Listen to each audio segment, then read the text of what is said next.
Saat bulan puasa, tentu Anda akan mengeksplorasi berbagai ragam aneka kuliner. Lihat saja jelang berpuasa pusat-pusat jajanan yang menjual aneka makanan dan minuman ramai dikunjungi oleh keluarga. Puasa bukan menjadi halangan untuk mengonsumsi makanan yang bercita rasa kuat seperti asinan, kesegaran kuah kacang dan taburan kerupuk pada kudapan khas Nusantara ini justru jadi kenikmatan tersendiri bila disantap di bulan Ramadan. Asinan adalah makanan asli Indonesia yang terbuat dari beberapa jenis buah dan sayuran mentah yang dicampur bersama kuah cabai juga kacang yang lezat. Cita rasa asinan yang cenderung asin, manis, pedas, dan asam adalah alasan mengapa masyarakat menggemari hidangan yang satu ini. Meski berbahan dasar sayuran dan juga buah, apakah asinan baik untuk dikonsumsi sebagai menu untuk berbuka? Untuk itu, mari kita simak fakta dan mitosnya bersama Dr. Ida Gunawan berikut ini.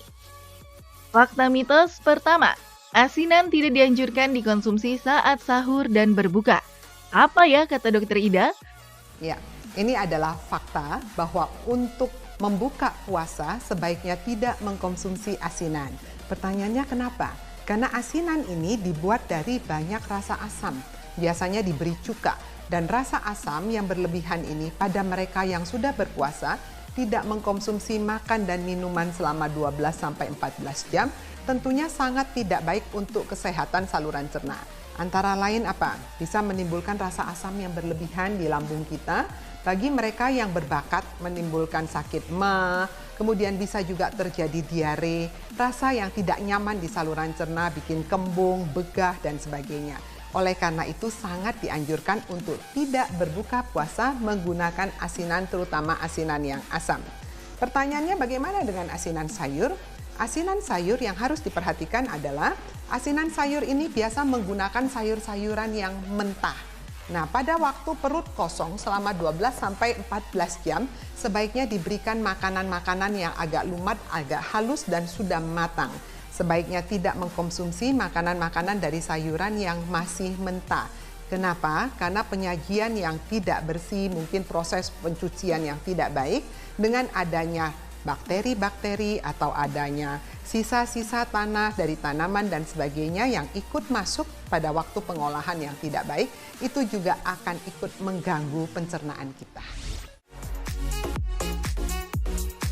Seorang diabetesi tentu saja tidak boleh mengonsumsi sembarangan makanan, apalagi yang mengandung kadar gula tinggi seperti roti, nasi, dan juga manisan. Yang jelas banyak mengandung gula. Nah, kalau manisan dilarang, gimana ya dengan asinan? Nah, fakta atau mitos ya kalau asinan tak baik juga bagi orang dengan diabetes. Ya, itu adalah mitos. Kenapa kok mitos? Dalam asinan memang betul ada rasa manis. Namun rasa manis ini tidak seperti manis yang ada di gula pasir atau misalnya kalau kita lagi makan lopis ya, sering sekali disiramin dengan gula merah, manisnya tidak sebanyak yang ada di dalam gula-gula merah seperti itu. Biasanya yang dominan dalam asinan adalah rasa asin. Nah, berapa banyak yang diizinkan? Tentunya jangan berlebihan. Kalau berlebihan juga bisa saja ikut menaikkan kadar gula darah. Nah, selalu dianjurkan untuk mengkonsumsi sekitar 1 porsi, kira-kira 5-6 potong buah, dan juga perhatikan untuk konsumsi kuahnya ya. Bagaimanapun juga tetap masih ada kandungan gulanya. Meskipun gula masih diizinkan bagi penyandang diabetes sekitar 3-4 sendok makan peres 1 hari. Nah, bagaimana bagi penyandang diabetes ya? Pada diabetes sih yang terbaik sebetulnya kalau ingin memakan asinan, makanan asinan apa sih? Asinan yang dipilih adalah yang terbaik adalah asinan sayur. Lah kok bisa? Kita lihat. Dalam asinan sayur ini mengandung berbagai macam jenis sayuran. Mulai dari kol, timun, daun selada, toge, kemudian juga ada mengandung protein yang berasal dari tahu. Dan kita tahu bahwa asinan dari sayuran ini selalu disiram dengan bumbu kacang. Nah, yang harus diperhatikan adalah jumlah bumbu kacang yang boleh digunakan. Sebaiknya juga tidak berlebihan. Kenapa? Bumbu kacang ini diolah dengan cara dimasak dahulu. Jadi banyak sekali kandungan minyak di atasnya. Jadi alangkah baiknya jika ingin mengkonsumsi sayuran sayur, tetap kita ambil sayur sebanyak 1 porsi, kira-kira 1 mangkok ini. dengan siraman bumbu sekitar 4-5 sendok makan. Jangan berlebihan, apalagi dengan kerupuknya. Kerupuk ini yang paling menarik apalagi dicampur dengan bumbu kacangnya. Jadi konsumsi kerupuk hanya boleh 1 potong saja. Jangan sampai 1 mangkok ini dihabiskan.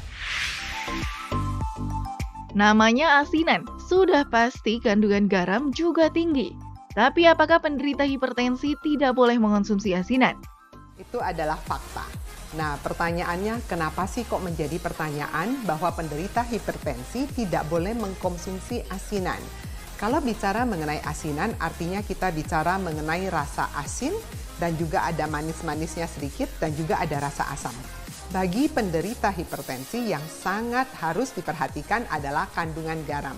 Karena dari banyak penelitian dikatakan bahwa garam ini mempunyai kaitan yang sangat erat dengan tekanan darah tinggi. Pertanyaannya, kalau boleh dikonsumsi, apakah boleh setiap hari? Tentu saja jangan setiap hari, apalagi dalam jumlah yang tidak terbatas. Jika ingin mengkonsumsi, sebaiknya konsumsi dalam 1 minggu 1 atau 2 kali saja, dan jumlahnya sekali dikonsumsi hanya boleh sekitar 1 porsi. Nah, pertanyaannya seberapa banyak sih ukuran 1 porsi? Mungkin bisa saya contohkan ya. 1 porsi kira-kira mengandung buah antara 5-6 potong saja. Kemudian airnya yang harus diperhatikan. Karena di dalam asinan ini yang kandungan garamnya justru paling banyak ada di kuahnya asinan. Dan kuahnya asinan ini justru yang paling menarik ya, karena memberikan rasa yang luar biasa. Jadi trik untuk mengkonsumsi asinan bagi penderita hipertensi sebaiknya pilihlah buahnya saja. Jika ingin kuahnya boleh dikonsumsi sekitar 1-2 sendok teh saja. Jadi jangan berlebihan. Karena asinan terbuat dari buah dan sayur, betul nggak ya kalau asinan juga tinggi antioksidan? Antioksidan berfungsi untuk menangkal radikal bebas yang berbahaya bagi tubuh, penyebab munculnya penyakit berbahaya seperti kanker. Ya, betul sekali. Jadi ini adalah fakta bahwa asinan juga dalam asinan sayur ini kaya akan antioksidan. Kita tahu bahwa antioksidan itu adalah zat warna yang terdapat dalam sayur dan buah. Seperti pada warna hijau, ini kaya akan antioksidan yang disebut dengan klorofil. Pada kecambah-kecambah toge juga kaya akan vitamin E yang berfungsi sebagai antioksidan. Demikian juga dengan buah-buahan. Nah, buah-buahan di sini juga ada ya, seperti nanas, kaya akan karotenoid ya. Kemudian mangga, dondong, dan sebagainya. Semua kaya akan antioksidan, vitamin B dan C yang sangat dibutuhkan oleh tubuh. Jadi sangat betul sekali bahwa sayur dan buah-buahan asinan kaya akan antioksidan. Yang harus diperhatikan adalah konsumsinya jangan sampai berlebihan. Selain tinggi dengan antioksidan, fakta atau mitos selanjutnya, asinan juga baik untuk kesehatan tulang. Benarkah? Ya, itu adalah mitos. Kenapa mitos? Karena kalau kita bicara kesehatan tulang, artinya kita bicara mengenai kandungan kalsium, fosfor, magnesium ya, dan banyak mineral-mineral untuk pertumbuhan tulang dan juga vitamin D yang sangat bagus juga untuk tulang. Dalam asinan ini kaya akan buah-buahan dan juga kaya akan garam dan juga kaya akan asam. Jadi mineral-mineral maupun vitamin yang terkandung di dalam asinan buah ini korelasinya atau hubungannya tidak terlalu erat dengan kesehatan tulang. Buah dan juga sayur banyak mengandung vitamin dan mineral yang baik bagi perkembangan metabolisme tubuh. Agar kandungan di dalam tidak mudah hilang, maka proses pengolahannya pun juga harus diperhatikan. Sebaiknya buah ataupun sayur dikonsumsi dalam keadaan yang masih segar seperti salad misalnya. Lantas, bagaimana ya dengan asinan? Karena katanya buah dan sayur mentah pada asinan bila dikonsumsi berlebih dapat menyebabkan diare. Itu fakta atau mitos? Ya, ini adalah fakta. Kok bisa ya jadi fakta? Karena rasa asam yang ada pada asinan itu sering sekali merangsang sekresi dari saluran cerna yang berlebihan ya, sekresi enzim yang berlebihan, mungkin sekresi asamnya yang berlebihan, dan itu semua akan ikut merangsang terjadinya penarikan cairan di saluran cerna sehingga bisa ikut merangsang terjadinya diare untuk asinan buah. Bagaimana dengan asinan sayur? Asinan sayur juga sama, karena bahan dari sayuran yang dipakai adalah bahan-bahan yang masih mentah yang belum diolah. Jika sayuran-sayuran ini tidak diolah dengan baik, pencuciannya kurang bersih, atau mungkin penyimpanan yang tidak baik, mungkin sayuran ini sudah ada yang basi sebagian, jika dikonsumsi itu juga bisa menyebabkan timbulnya diare. Apapun yang dikonsumsi berlebihan pasti berbahaya. Nah, supaya Anda masih bisa mengonsumsi asinan tanpa terserang penyakit, simak dulu tips berikut ini. Ada beberapa hal yang harus diperhatikan bagi kita yang ingin mengkonsumsi asinan sayur maupun buah. Untuk asinan sayur, konsumsi kira-kira 1 porsi sebanyak 1 mangkok ini. Dan jangan lupa untuk menambahkan bumbu kacang yang tidak terlalu banyak, hanya kira-kira 4-5 sendok saja. Kemudian yang harus diperhatikan juga adalah kerupuk.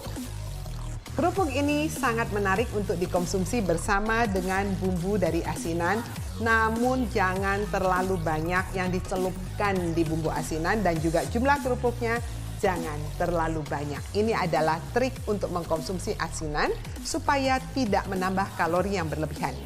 Nah, bagaimana dengan asinan buah? Untuk asinan buah juga jumlah yang diambil kira-kira hanya 1 mangkok. Kira-kira seperti dengan yang ini ya, sebanyak 4-5 potong buah ya. Jadi asinan buah ini kita ambil sebanyak 4-5 potong, dan 4-5 potong ini kita ambil kuahnya juga tidak berlebihan. Kira-kira 3-4 sendok saja. Tujuannya apa? Supaya tidak ikut menambah jumlah kalori yang berlebihan. Yang kedua yang harus diperhatikan adalah kapan waktu yang paling baik untuk mengkonsumsi asinan ini. Sebaiknya mengkonsumsi asinan jangan dalam keadaan perut kosong. Alangkah baiknya jika sehabis makan sebagai dessert atau sebagai pencuci mulut. Pertanyaannya, kenapa harus seperti itu? Karena dalam kondisi perut kosong, perut mensekresi banyak juga asam lambung, apalagi ditambahkan dengan rasa asam dari buah-buahan seperti ini, asinan buah ini, akan membuat perut menjadi tidak nyaman, saluran cerna menjadi tidak nyaman. Akibatnya banyak sekali bisa terjadi gangguan asam lambung, maka timbullah rasa perih pada lambung yang dikenal sebagai asam lambung naik, sakit mah, dan sebagainya. Yang kedua, jika berlebihan akan bisa menimbulkan diare. Oleh karena itu, konsumsilah asinan sayur dan asinan buah pada waktu sehabis makan. Jangan dalam kondisi perut kosong.